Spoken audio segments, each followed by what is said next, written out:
Adventure Kids, welcome back. It is great to see you, and we've got a great story for you today. Hey, Pastor Steve. Oh, hey Pascal. Why so sad? Well, I really wanted to do some fun stuff this afternoon, but with all of my parents' rules, I can't do any of them. Oh, what things did you want to do? Well, I wanted to see if I could jump off of the highest part of the church and land in the snow.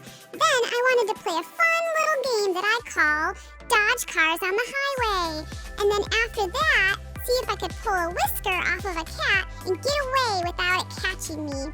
They said no to all of those things. They don't want me to have any fun. Wow, Pascal, you've got quite a list there. And all of those things sound really fun, but they also sound really dangerous. And so I don't think your parents wanted to stop you from having fun. I think those rules were to keep you safe. And you know what? The same thing is true with God. A lot of people see the Bible as a list of rules to stop us from having fun, but they're actually there to help keep us safe and help us to have our best life. And that's what our Bible point's all about today.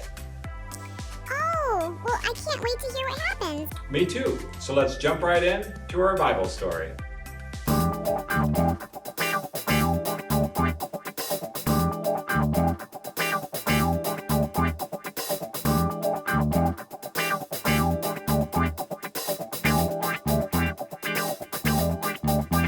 Adam and Eve lived happily together in their beautiful new home. And everything was perfect for a while, until the day when everything went wrong. God had a horrible enemy. His name was Satan. Satan had once been the most beautiful angel, but he didn't want to be just an angel. He wanted to be God. He grew proud and evil and full of hate, and God had to send him out of heaven. Satan was seething with anger and looking for a way to hurt God. He wanted to stop God's plan. Stop this love story right there. So he disguised himself as a snake and waited in the garden. Now, God had given Adam and Eve only one rule. Don't eat from the fruit on that tree, God told them, because if you do, you'll think you know everything. You'll stop trusting me, and then death and sadness and tears will come. You see, God knew that if they ate the fruit, they would think they didn't need him, and they would try to make themselves happy without him. But God knew there was no such thing as happiness without him, and life without him wouldn't be life at all. As soon as the snake saw his chance, he slithered silently up to Eve. Does God really love you? The serpent whispered. If he does, why won't he let you eat the nice, delicious fruit? Poor you. Perhaps God doesn't want you to be happy. The snake's words hissed into her ears and sunk down deep into her heart, like poison. Does God love me? Eve wondered. Suddenly, she didn't know anymore. Just trust me, The serpent whispered. You don't need God. One small taste, that's all. And you'll be happier than you could ever dream. Eve picked the fruit and ate some, and Adam ate some too. And a terrible lie came into the world. It would never leave. It would live on in every human heart, whispering to every one of God's children, God doesn't love me. And it wasn't a dream. It was a nightmare. A dove flew from Adam's hand. A deer darted in a thicket. It was as if they were frightened by something. A chill was in the air. Something strange was happening. They had always been naked, but now they felt naked and wrong, and they didn't want anyone to see them. So they hid.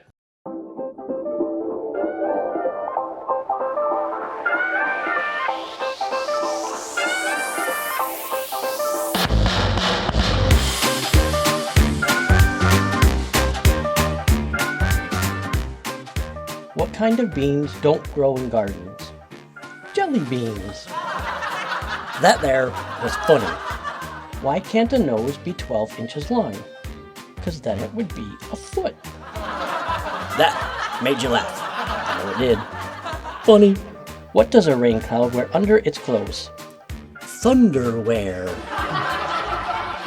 Funny. Albert out. Peace.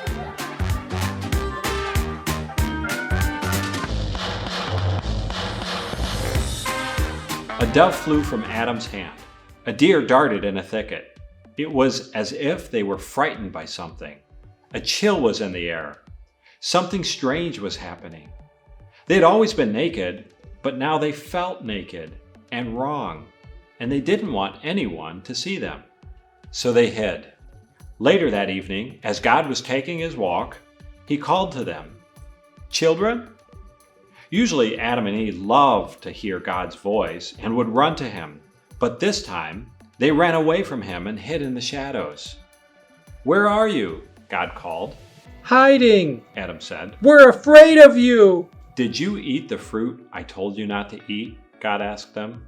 Adam said, "Eve made me do it." "What have you done?" God asked. Eve said, "The serpent made me do it." And terrible pain came into God's heart. His children hadn't just broken one rule. They had broken God's heart. They had broken their wonderful relationship with him. And now he knew everything else would break. God's creation would start to unravel and come undone and go wrong. From now on, everything would die, even though it was all supposed to last forever. You see, sin had come into God's perfect world, and it would never leave. God's children would be always running away from him and hiding in the dark. Their hearts would break now and never work properly again. God couldn't let his children live forever, not in such pain, not without him. There was only one way to protect them. "You will have to leave the garden now," God told his children, his eyes filling with tears. "This is no longer your true home. It's not the place for you anymore." But before they left the garden, God made clothes for his children to cover them.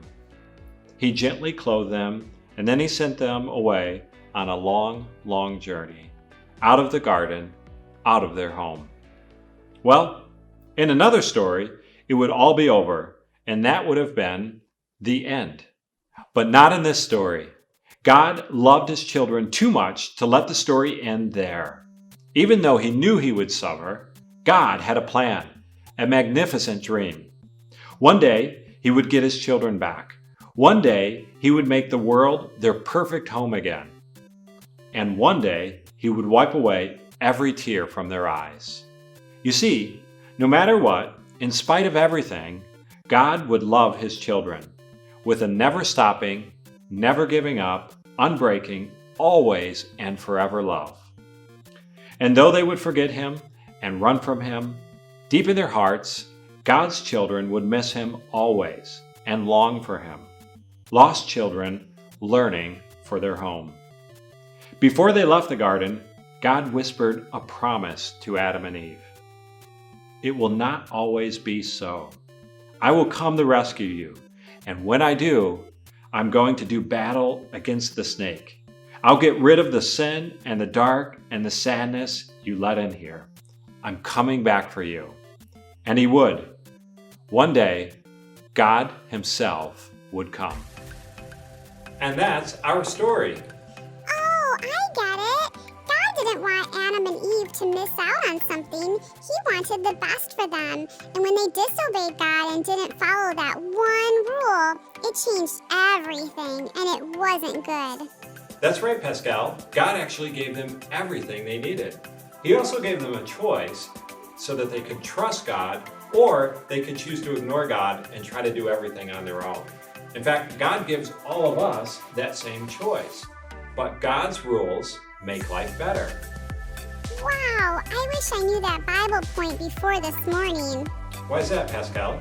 Because then I wouldn't have plucked that cat's whisker when he was sleeping. I think he just found me. Help! Oh no. Have an adventurous week, everyone.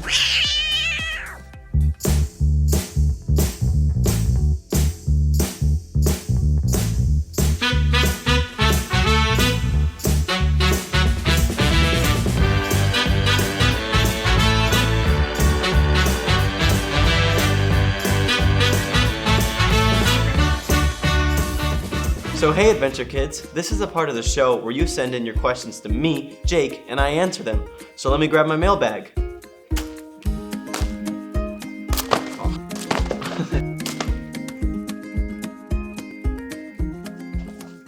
Hi Jake, is it okay to lie if telling the truth will hurt someone's feelings? From Sam. That is a really good question. On one hand, God tells us we're not supposed to lie. We should always tell the truth. On the other hand, there's times that we could say something that would really hurt someone's feelings. So what do? Well, put your hands together and go to work thinking of a way you could tell someone the truth, but in a really loving way. Great question.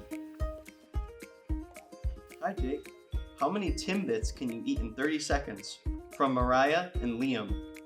Well, let's find out.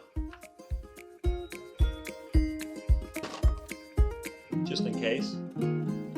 Alright, when the first one goes in my mouth, the timer starts. 30 seconds. 3, 2, 1.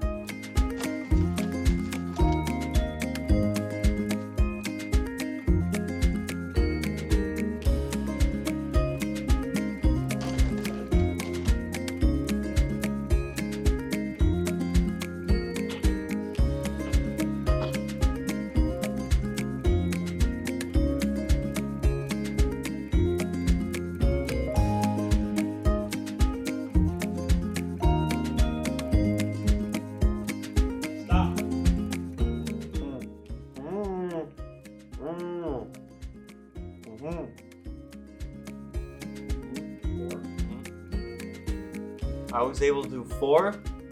Let's see what you could do at home. Can you do more than 4 Timbits in 30 seconds? Have an adventurous week. So remember, if you have questions for me, Jake, just go to the website takeawaywithjake.com and I'll be happy to answer your questions right here on the show.